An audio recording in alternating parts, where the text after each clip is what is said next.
안녕하세요. 사연 왔어요 톡톡입니다. 구독과 좋아요, 알림 설정 꼭 부탁드립니다. 그럼 오늘의 이야기 시작해 보겠습니다. 저의 하루는 정말 바쁩니다. 우선 새벽 4시에 일어나서 새벽 러닝을 1시간 하는 것으로 시작하는데 비가 오나 눈이 오나 이 새벽 러닝을 쉬는 날은 없어요. 비 오면 비를 맞고 눈 오면 눈 오는 길을 살살 달리는 맛은 진짜 해본 사람만이 알 수 있죠. 매주 월요일은 등산을 가는 날입니다. 월요일은 새벽 러닝을 마치고 바로 산으로 출발하는데 나름 일주일을 시작하는 저만의 세레모니라고나 할까요?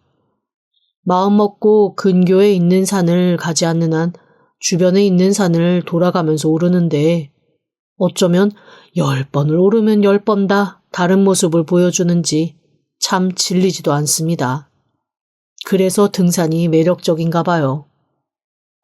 등산을 다녀온 후에는 늘 근처 온천 목욕탕에 가서 몸을 풀어줍니다. 제 나이 65, 다들 퇴직 앞두고 가정을 살피느라 골머리 썩을 나이지만 저는 젊은 시절부터 오직 목표는 하나였습니다. 50살에 은퇴해서 혼자 로맨스 그레이, 멋진 싱글 남자로 늙다가 세상을 떠나는 거였죠. 다행히 부모님께서 재산을 적지 않게 물려주시기도 했고 저 역시 취미가 다양할 뿐 돈을 여기저기 허투루 쓰는 성격은 아니어서 생활비가 많이 드는 건 아닙니다. 젊은 시절 누구보다 열심히 일하면서 돈만 벌기도 했고요. 연애는 했지만 결혼을 생각해 본 적 없고 결혼을 하지 않았으니 자식도 없죠. 부모님이 일찍 돌아가신 데다 형제자매 없어서 부양가족에 대한 의무도 질 필요가 없어 그저 저 하나만 챙기면 되는 인생입니다. 그러니 제가 뭘 하겠어요? 다양한 취미로 즐기면서 사는 것밖에는 할 게 없죠. 등산과 온천 목욕탕을 다녀오는 월요일을 제외하면 나머지 요일은 거의 비슷합니다. 오전 러닝 후에 가볍게 아침을 먹고 매일 다른 취미를 즐기는 데 시간을 쓰거든요. 그림도 그리고 목공도 배웁니다. 수지침이랑 아로마 테라피, 그리고 요가를 통해서 스스로 건강을 챙기는 것도 신경 쓰고요. 나이 들수록 음악이랑 가까이 하는 것도 좋을 것 같아서 기타도 배우고 있습니다. 주말에는 자전거, 캠핑 동호회 사람들이랑 우르르 1박 2일 정도 여행 겸 같이 모임을 갔다 보면 정말 일주일이 훅 가고 한 달이 금방 가더라고요. 그러다 보니 외로울 새도 없습니다. 생각보다 모임에 싱글들이 많아서 아사무사하게 연애 감정을 느끼는 경우도 많고요. 다들 아시죠?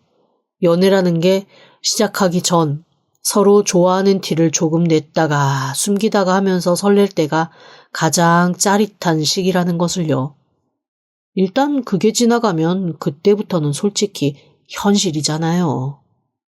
몇 번 연애의 끝이 아프게 마무리된 이후 저는 깊은 연애보다는 가볍게 마음을 나누는 연애만 하는 것으로 아예 마음을 잡았습니다.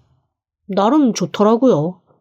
죽는 날까지 이렇게 이 여자 저 여자 왔다 갔다 하면서 깊은 관계 안 만들고 즐기며 살아야겠다 생각했는데 그런 저의 모든 마음과 상황을 왕창 흔드는 사건이 생겼습니다. 한 여자가 나타났거든요. 문화센터에서 커피 바리스타 과정을 모집한다고 해서 등록을 했는데 거기서 인원이 차지 않아 개설이 안 될 것 같다는 연락이 왔습니다. 진짜 배우고 싶었던 코스라서 어떻게 안 되겠냐며 안타까워했더니 그쪽에서 망설이다 이런 말을 해주더라고요. 저기 안 그래도 너무 안타까워하시는 분이 한 분 더 있기는 한데 자기 부담 비용이 좀 오르기는 하지만 그분이 괜찮다고 하시면 저희가 특별반을 개설해 드릴 수는 있어요. 사실 강사분도 이미 섭외가 된 상태라 저희도 좀 곤란하기는 해서요. 비용은 상관없습니다. 그분만 괜찮으시면 저는 이번에 한번 제대로 배워보고 싶습니다. 기왕 배우는 거 가해갖고 좋을 것 같긴 한데 한번 노력해봐 주세요. 그렇게 부탁을 해놓고 며칠이 흘렀습니다. 다행히 상대방도 자격증이 급하다고 했는지 둘만 해서 반이 꾸려졌습니다. 비용은 확 올랐지만 기왕 배우는 거 선생님 독차지하듯 배울 수 있다는 사실에 만족스러웠죠. 첫 수업날이었습니다. 들어갔더니 이미 선생님도 와 계시고 저랑 같이 수업을 듣게 되는 또 다른 사람도 와 있더라고요. 늦게 도착한 것도 아닌데 두 사람이 다 있는 걸 보고 후다닥 들어가서 인사를 하는데 이게 웬일입니까? 제 얼굴을 본 수강생이 갑자기 손에 들고 있던 커피 드리퍼를 떨구고 그 자리에서 기절을 하고 말았습니다. 아수라장이 되었죠. 119가 오고 중간에 정신 차린 여자는 다시 저를 보자마자 또 기절을 해버리고 순식간에 저는 문화센터에서 이상한 사람이 되고 말았습니다. 문화센터 직원 하나가 얼결에 그 사람을 따라 병원으로 가고 저는 멀뚱하게 남아 어색하게 바리스타 선생님과 통성명을 하고 뻘쭘하게 얘기를 나눴습니다. 아니, 왜 저를 보고 기절을 하시는 건지? 에이, 선생님 보고 기절하신 건 아닐 거예요. 그냥 뭐가 그러니까. 바리스타 선생님도 뭔가 수습이 안 되는지 허둥지둥 하시더라고요. 그러면서 주섬주섬 그 여자분과 제가 오기 전에 나눴던 얘기를 해주셨습니다. 아니, 그분도 고생을 많이 하신 분이더라고요. 10년 전쯤 크게 충격받는 일이 있어서 거의 집 밖을 안 나오고 사시다가 이렇게 사는 건 의미 없다 싶어서 큰마음 먹고 바리스타 공부 시작하려 하신 거래요. 작은 카페 하나 하면서 세상이랑 소통하고 싶다고 그러셨는데 아우, 그나저나 어떡하죠, 첫날부터? 그러게요. 저도 뭐가 뭔지 대체. 아, 잠깐만요. 지금 문자로 센터 직원분이 말씀해 주셨는데 방금 병원에서 괜찮다고 연락이 왔대요.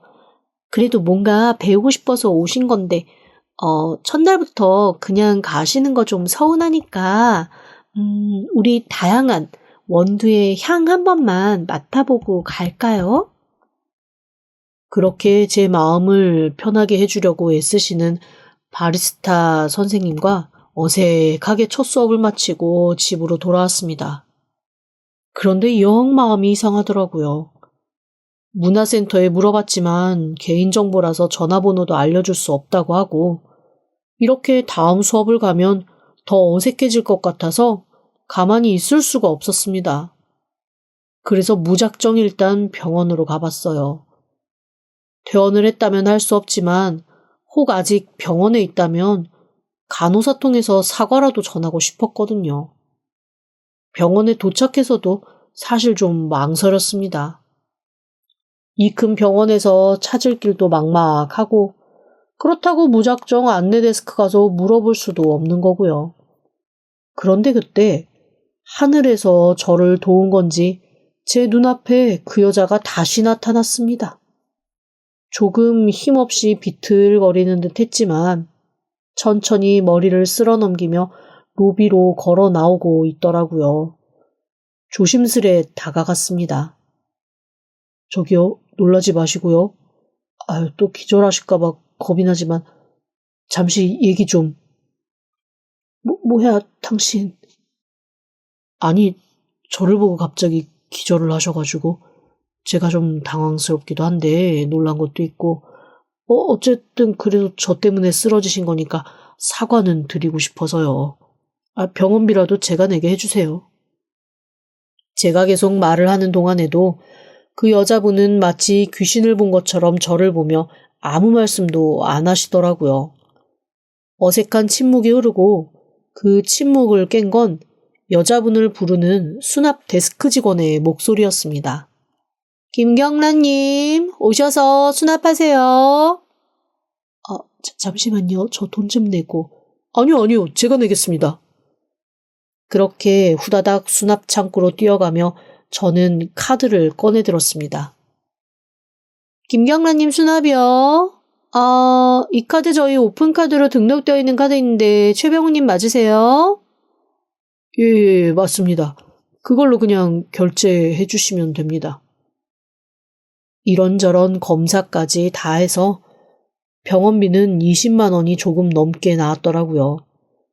옆에 멀뚱히 서 있던 그 여자가 계산이 끝나자 머뭇거리며 제게 말을 걸었습니다.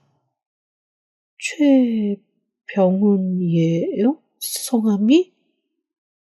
예, 그쪽은 김경란님이시고. 최 씨라고요? 예? 아닙니다. 그나저나 당황하셨을 텐데 이렇게 제 병원비까지 내주시고 오히려 제가 죄송하네요. 시간 괜찮으시면 병원 옆 카페에서 차나 한잔 하시겠어요? 제가 차 한잔 사드릴게요. 예, 그러시죠. 그렇게 얼결에 저는 그녀와 함께 차를 마시러 갔습니다. 커피에서부터 전통차까지 메뉴가 엄청 많더라고요. 커피는 바리스타 선생님이 내려준 것을 이미 2잔이나 마신 터여서 뭘 마실까 고민하고 있는데 그녀가 먼저 이렇게 말을 했습니다.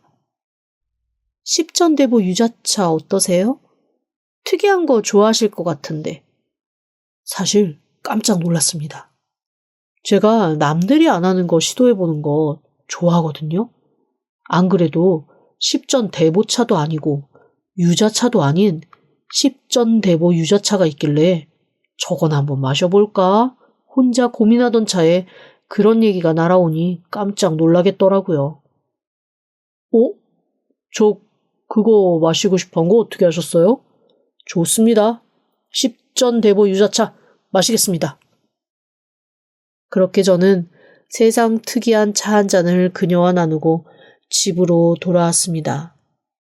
별다른 얘기를 한 것도 아니고 그저 순간 어지러워 기절을 했는데 그 타이밍이 좀 안 좋았던 것 같다며 사과를 하길래 어색하게 사과받고 인사하고 돌아왔죠. 그런데 참 이상했습니다. 자꾸 그녀가 생각이 나는 거예요. 통통한 귓볼도 뭔가 깊은 생각에 빠지며 짙어지던 눈동자도 컵의 끝을 살짝 그어물며 얇게 떨리던 입술도 자꾸만 눈앞에서 아른거리기 시작했습니다. 나중에서야 알았죠. 제가 첫눈에 그녀에게 반했다는 것을요. 저는 이후 그녀에게 적극적으로 다가가기 시작했습니다. 처음에는 좀 저를 밀어내는 것 같던 그녀도 어느샌가 저한테 마음을 열었고 저희는 바리스타 자격증 시험에 동시에 합격하던 그날부터 정식으로 교제를 시작했습니다. 이 나이에 오늘부터 1일 이런 말을 하며 닭살이 돋을 거라는 건 상상도 못한 일이었어요. 연애하는 동안에도 저는 매 순간 그녀에게 감탄을 했습니다. 제가 사실 분주하게 이것저것 많이 하는 편이라 정신이 좀 없어요. 기억력도 별로 좋은 편은 아닙니다.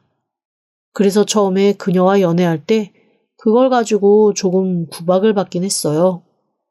분명히 저는 처음 먹어본 거고 처음 경험해 본 건데도 그녀는 저한테 약간 다그치듯이 해본 적 있다고 그 전에 먹어봤다고 자꾸 얘기를 하는 거예요. 예를 들어 저는 몽블랑이라는 케이크를 태어나서 처음 먹어봤습니다.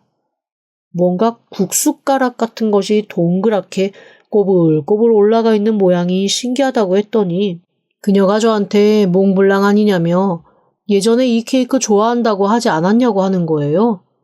제가 무슨 소리냐고 펄쩍 뛰었습니다.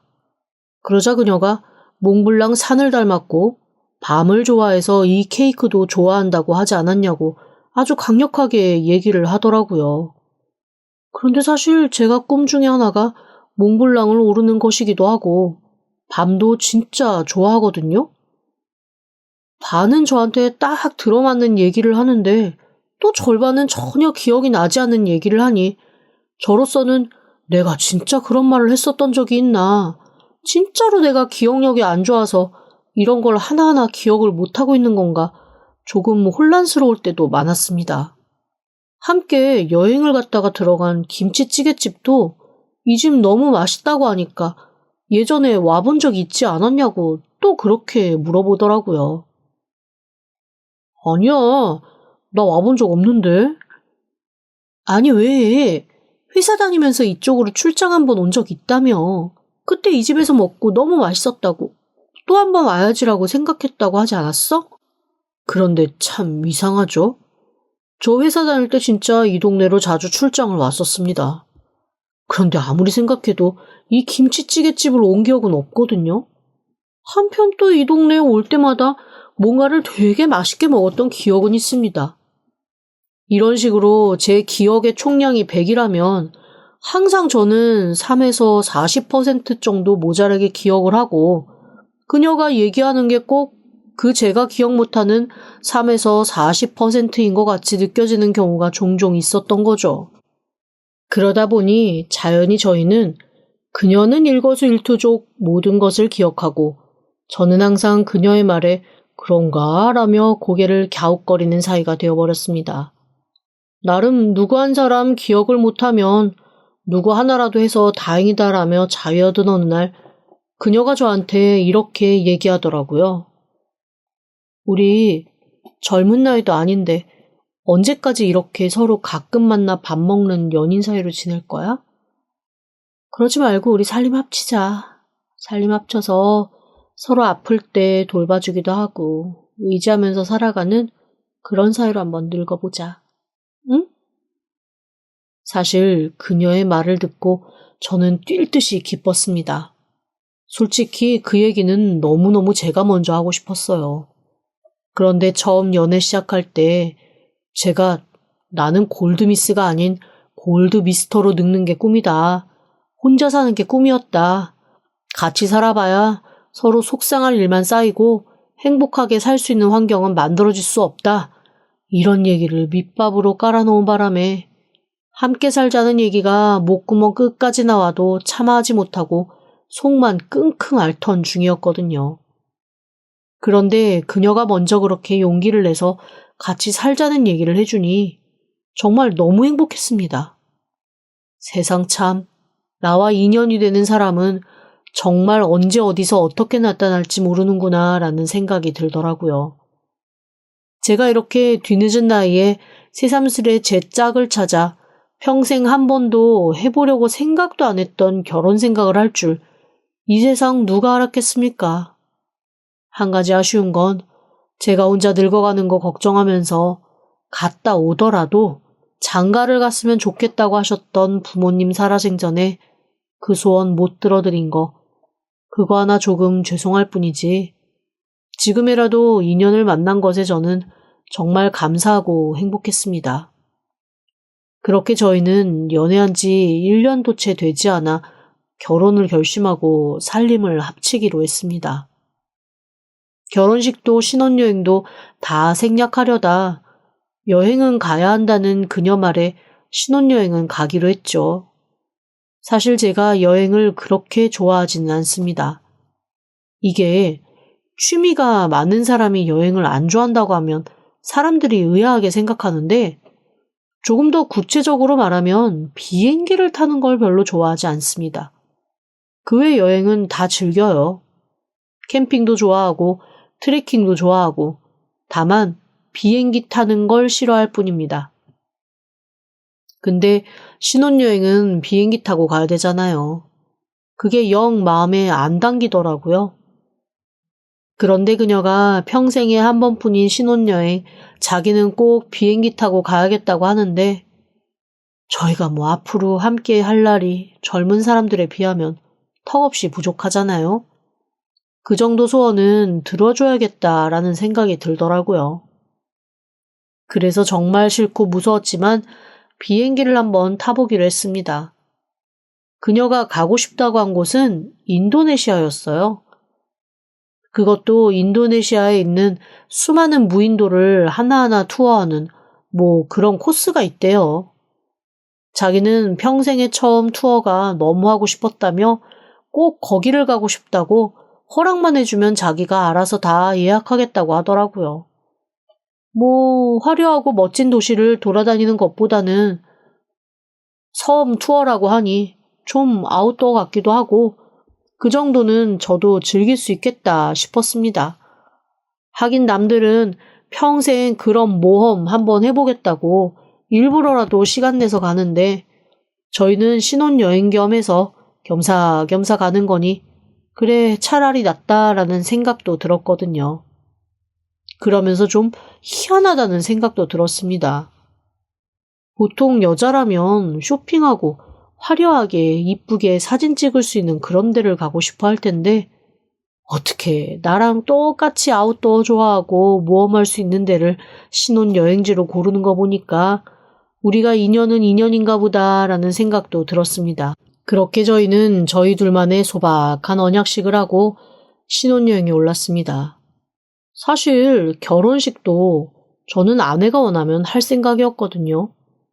그런데 저희 집 부모님 다 돌아가셔서 없고 자기도 부모님이랑 연락 안 하고 산 지 오래됐으니 굳이 지인들 피곤하게 결혼식 같은 거 하지 말자고 먼저 얘기를 하더라고요.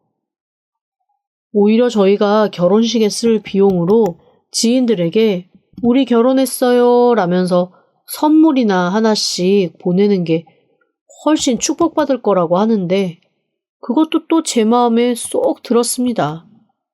사실 이 나이에 결혼식 가는 것보단 장례식이나 자식 결혼식 가는 게 훨씬 익숙한 나이잖아요. 그래서 지인들한테 이걸 청첩장을 돌려야 되나 말아야 되나 고민을 했는데 오히려 제가 결혼한다며 마음으로만 축하해달라고 그동안 저와 함께 즐겁게 지내줘서 감사하다고 제 쪽에서 선물을 보내는 거라며 이거야말로 지인들한테 진심으로 환영받는 멋진 결혼이 될 것 같았습니다. 아니나 다를까 아주 반응들이 핫했어요.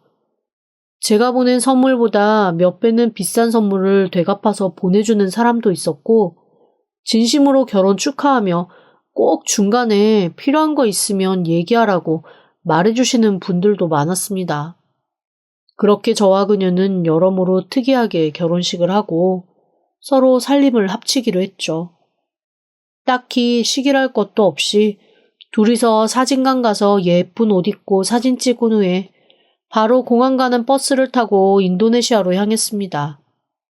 처음 가본 인도네시아는 참 아름다운 나라더라고요.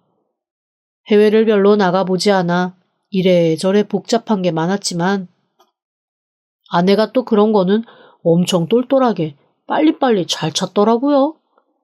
제가 깜짝 놀라서 아내한테 감탄을 하며 이렇게 얘기했습니다. 당신은 지금 하는 거 보면 꼭 인도네시아에서 몇 년 산 사람 같아. 어쩜 그렇게 모든 걸 다 잘 찾아? 아니, 그냥 오기 전에 좀 공부를 많이 했지. 살긴 뭘 여기 어떻게 살아. 그나저나 내일 새벽부터 섬 투어를 떠날 거니까 오늘은 일찍 자요. 응? 그래도 우리 첫날 밤인데. 우리 나이에 무슨 그런 걸 챙겨요. 일찍 자요. 체력 떨어지면 섬 투어도 못해. 나 먼저 자요. 좀 당황스러웠습니다. 사실 저희 연애하면서도 한 번도 같이 잔 적이 없어요. 아내가 희한하게 그런 부분은 엄청 고지식하게 따지더라고요. 우리 나이에 살면 얼마나 산다고 서로 그렇게 내외를 하냐. 아무리 설득을 해도 자기는 지킬 건 지켜야 한다고 끝까지 잠자리는 하지 않았습니다. 그런데 신혼여행 와서도 첫날 밤도 보내지 않고 내일 새벽에 떠날 섬 투어를 위해 일찍 잠자리에 들며 컨디션 관리를 해야 한다는 말이 어쩌면 그렇게 서운하게 들리던지요. 이 정도 되면 신혼여행이 아니라 그냥 같이 섬 투어 오는 동호회 수준인 거잖아요. 제가 조금 서운하다는 티를 팍팍 내며 설득을 해보려고 했지만 어린 반푼어치도 없었습니다. 절대 안 먹히더라고요. 하는 수 없이 저는 첫날 밤을 둘이서 서로 떨어진 채 잠을 청했고 정말 새벽같이 일어나서 투어를 떠났습니다. 뭐 앞으로 살 날이 구름같이 많으니 함께 시간을 보낼 기회도 많기는 하겠죠. 그런 생각을 하며 마음을 다스리고 있는데 이야, 처음에 생각했던 그런 서운함이 채 생각나지도 않을 정도로 섬 투어는 정말로 멋있었습니다. 얼마나 천혜의 자연환경으로 멋진 모습들이 가득한지 진짜 넋을 잃고 보겠더라고요. 그러다가 꽤 작은 섬에 도착했을 때 일입니다. 천천히 1시간에서 2시간 정도 섬을 둘러보고 다시 선착장으로 오라는 선장의 얘기를 듣고 저는 아내와 함께 섬에 내렸습니다. 그리고 차근차근 섬을 둘러보던 중 아내가 이렇게 얘기하더라고요. 잠깐만. 나 아까 선착장에서 내리면서 핸드폰을 거기 떨어뜨린 것 같아. 찾아가지고 올게. 같이 가. 아니야. 아까 선장 말이 저기 한 100m만 가면 오두막 있대. 거기 가서 앉을 수 있게 좀 치워놓고 있어요. 그게 나아. 그래? 알았어. 조심해서 다녀와. 저는 아내의 말을 듣고 가던 길을 계속 걸었습니다. 그런데 100m를 훨씬 더 걸은 것 같은데 아내가 말한 오두막은 보이지가 않더라고요. 혼자 길을 잘못 들었나 싶어 허둥거리고 있는데 5분이면 올 것 같았던 아내도 나타나지 않았습니다. 당황했죠. 부랴부랴 선착장을 향해 뛰어갔습니다. 아내도 배도 보이지 않더라고요. 의아함과 식은땀이 동시에 올라오던 그때 누가 제 어깨를 툭 쳤습니다. 뭐해? 가서 청소 좀 해놓고 있으라니까. 어우, 깜짝이야. 아니, 가도 오두막이 안 나와서. 그런데 당신은 핸드폰 찾았어? 찾았어. 선장님이 근처에서 낚시하고 계실 거라면서 특제 차도 주셨어. 마시면서 기다리고 있으래. 아내를 만나니 잠시나마 했던 긴장이 풀렸습니다. 가던 길을 함께 걸었죠. 제가 길을 잘못 들었던 거더라고요. 아내와 함께 걸으니 금세 작은 오두막을 찾을 수 있었습니다. 오랜 시간 아무도 오지 않았던 것처럼 낡고 지저분한 오두막이었어요. 그나마 그 앞에 의자처럼 앉을 수 있는 나무 등걸은 비교적 깨끗했습니다. 아내는 언제 준비했는지 컵을 꺼내 제게 선장이 줬다는 차를 권했습니다. 미지근했지만 달콤한 향이 나는 차는 맛있었어요. 오히려 시원한 것보다 훨씬 갈증을 빨리 없애주는 것 같더라고요. 순식간에 한 잔을 마시고 2잔을 마시고 3잔째 마셨을 때였습니다. 마지막 한 모금을 마시는데 순간 눈앞이 팽 돌았습니다. 어지러우면서 정신이 아득해지더라고요. 꼭 내시경 하기 전에 마취약 들어올 때의 느낌과 비슷했어요. 잠깐만. 나 지금 왜 이러지? 오늘 우리가 진짜 이혼하는 날이야. 각오해. 왜? 뭐라고? 그게 무슨... 그게 마지막이었습니다. 꿈같이 아득하게 아내의 목소리를 들은 기억을 마지막으로 저는 정신을 잃었고 눈을 떴을 때는 사방이 어두워진 후였습니다. 아내는 제 곁에 없었습니다. 컴컴한 밤에 불빛 하나 없는 섬에서 오직 제가 의지할 수 있는 건 달과 별에 쏟아질 듯한 은은한 빛뿐이었습니다. 무섭기도 하고 아름답기도 한 묘한 광경이었어요. 만약에 이게 아내와 함께 바라보면 로맨틱하고 평생 기억에 남을 광경이었겠지만 혼자 남은 저한테는 극도의 공포였습니다. 해가 뜰 때까지 탈진하도록 아내를 찾아 헤맸지만 넓지 않은 섬임에도 불구하고 저는 아내의 흔적을 조금도 찾을 수가 없었습니다. 먼 곳에서 해가 떠오르는 걸 보면서 그제야 현실적인 생각이 들기 시작했어요.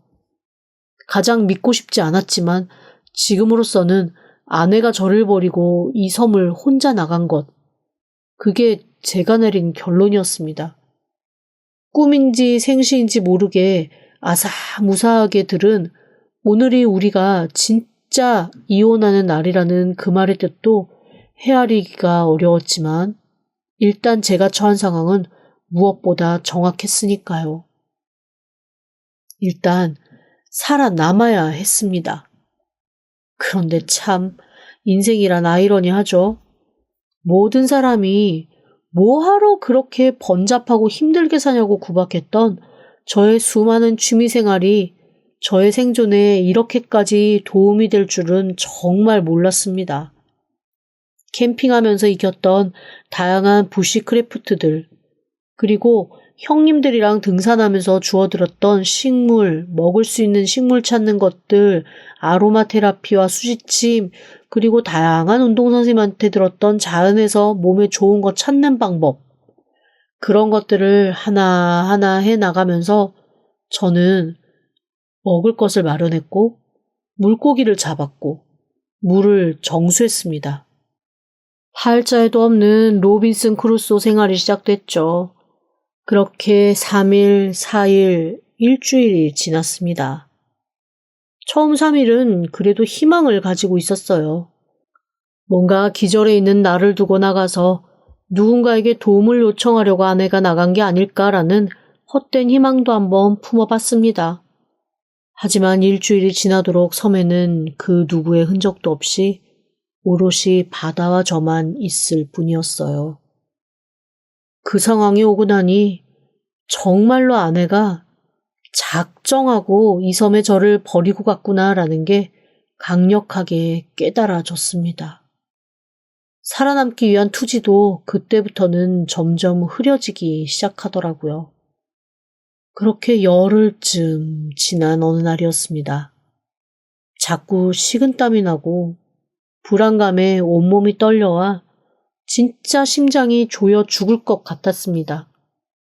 그렇게 예쁘기만 하던 바다가 극도의 공포로 다가와 차마 바라보지도 못하던 며칠을 보내고 차라리 빠져 죽더라도 헤엄을 쳐서 어딘가로 나가볼까라는 막연한 생각이 올라왔습니다. 반쯤은 미쳤던 것 같아요. 무작정 바다로 휘적휘적 걸어나가던 그때 제 눈에 신기루처럼 작은 쪽배에 올라타서 섬으로 다가오는 한 무리의 사람들이 보였습니다. 이제는 어딘가 정글 깊은 곳에 남아있다는 식인종이더라도 아무 상관이 없다는 간절함에 미친 듯 달려나가 소리를 질렀습니다. 오히려 놀란 건 그분들이었습니다. 진짜 귀신 본 듯이 놀라서 한 분은 배에서 떨어지기까지 했죠. 알고 보니 1년에 한 번 정도 이 섬에서만 나는 나무의 수지를 채집하러 오시는 분들이었습니다. 흩어진 무인도마다 다니면서 나무에서 나는 것을 채집하는 거라 제가 진짜 천운이었던 거죠. 만약 그분들이 저 뒤에 섬을 가셨거나 제가 바닷가로 나와 있지 않았으면 진짜 평생 사람 만날 일이 없는 섬이었더군요. 저보다 더 놀란 그분들을 따라 본토로 온 저는 그곳에 있는 한국 사람들의 도움을 받고 대사관 분들과 교민들 도움을 받아 한국으로 돌아올 수 있었습니다. 여행에서 알게 된 친구들, 지인 중 인도네시아에 있는 사람들은 거의 다 저를 도와주기 위해 발벗고 나서 주었어요. 그리고 그 과정에서 저는 정말 충격적인 사실을 하나 알게 되었습니다. 오히려 제가 섬에 버려져서 갇혀 있었다는 것보다 더 충격적인 사실이었어요. 이런저런 절차를 다 거치고 한국으로 돌아온 건 제가 신혼여행을 떠난 지 한 달이 좀 지난 후였습니다. 아니나 다를까 집은 싹 비어 있더라고요. 제 살림도 다 사라진 채 텅 비어 있었습니다. 한 가지 다행인 건 제가 잘 보관해야 했던 것들은 별도로 장롱 안에 있는 숨은 금고에 다 넣어두거든요. 각종 증권, 통장, 인증서, 재산 관련 문서 이런 것들입니다. 그건 못 찾은 모양이더라고요. 그리고 저는 그 안에서 제가 원했던 단 한 장의 문서를 찾아냈습니다. 바로 제 입양 서류였어요. 제가 중학교 1학년 때 아버지 심부름으로 뭔가 뒤지다가 서류를 찾고 한동안 멍하게 들고 서 있었던 적이 있습니다. 한참이 지나도 제가 나오지 않자 방으로 들어온 아버지가 그 서류를 보면서 본인도 어이없다는 듯 잊고 살았다며 제게 그제야 입양 사실을 알려주셨어요. 그때 알았죠. 제가 입양이 되었다는 것을요. 형제자매나 친부모님이 어디에선가 살아있을 수는 있겠다라는 생각을 한 적도 있지만 나이가 들면서 조금씩 잊고 살게 되었는데 인도네시아에서 제가 확인한 사실 하나는 그 모든 것을 뒤흔들었습니다. 제 아내는 제가 초혼이 아닌 재혼이었고 인도네시아에서 결혼을 했었더라고요.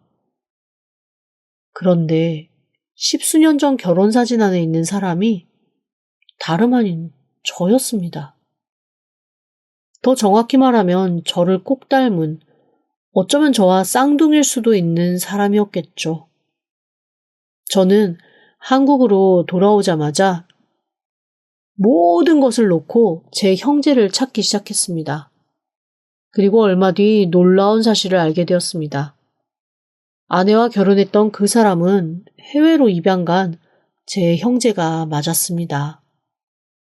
그곳에서 적응을 못하고 한국으로 들어와 이런저런 일을 하다가 잘못되면 다시 외국으로 도망갔다 한국으로 들어왔다를 반복한 모양이더라고요. 외국에서 아내와 결혼을 하고 보험금을 위해 아내를 섬에 유기한 것이 들켜 감옥을 갔고 아내는 한국으로 들어와 칩거를 했던 거였습니다. 이후 제 형제의 흔적은 찾을 수 없다고 하더라고요. 자신이 약에 취해 기억이 안 나고 단기 기억 상실을 겪고 있다는 증거들을 만들어 제시했고 진짜로 기억을 못한다는 이유로 형량이 감소, 몇 년 뒤 출소를 했다는 것까지만 알아냈습니다. 이후에도 나쁜 짓을 끊지 못해 계속하다가 잘못되었다는 소문만 무성했죠. 하지만 기억을 잃어 한 행동이고 고의성이 없다고 주장한 그 말을 아내는 믿지 않으며 칼을 갈고 있었고 그러다가 저를 만나 기절한 거였습니다. 제가 진짜 기억을 잃고 새 인생을 화려하게 살고 있다 생각해서 접근 복수한 거였어요. 그제야 왜 아내가 이거 좋아하잖아, 이거 안다고 했잖아 등등 제가 했던 말이나 행동과는 조금씩 다른 사실들을 말하며 저를 확인하려 했는지 알게 되었습니다. 마음이 착잡해지더라고요. 그리고 수소문 끝에 땅끝 마을, 산 깊은 곳에 은거에서 사는 그녀를 찾아냈습니다. 저를 보고 다시 한번 기절할 듯 놀라는 그녀에게 저는 제가 그 사람이 아니라는 것을 증명하고 설명했습니다. 중간중간 의심은 했었어. 뼛속까지 사기꾼 같았던 그 사람이라 너무 달랐거든. 하지만 그 사람이 아니라는 것을 인정하는 순간 나는 복수조차 할 수 없는 상황이 되니까 그것만큼은 견딜 수가 없었어. 미안해. 울며 사과하는 그녀를 보며 저는 더욱 씁쓸해졌습니다. 그리고 끝내 고소 고발은 하지 않기로 했습니다. 제 집에서 가져간 것들을 고스란히 돌려주더라고요. 그렇게 씁쓸한 이별 이후 저는 일상으로 돌아왔지만 예전처럼 매 순간 행복하고 활발하게 살지는 못하고 있어요. 조만간 다른 취미들을 찾아 제 삶을 챙겨봐야죠. 그때까지는 당분간 차분히 제 삶을 챙겨보려고요. 아, 연애는 앞으로 평생 안 할 겁니다. 절대로요. 지금까지 들어주셔서 감사합니다. 구독과 좋아요, 알림 설정은 사연 왔어요 톡톡에게 큰 힘이 됩니다. 지금 바로 구독 부탁드립니다. 그럼 다음 사연으로 또 찾아오겠습니다. 감사합니다.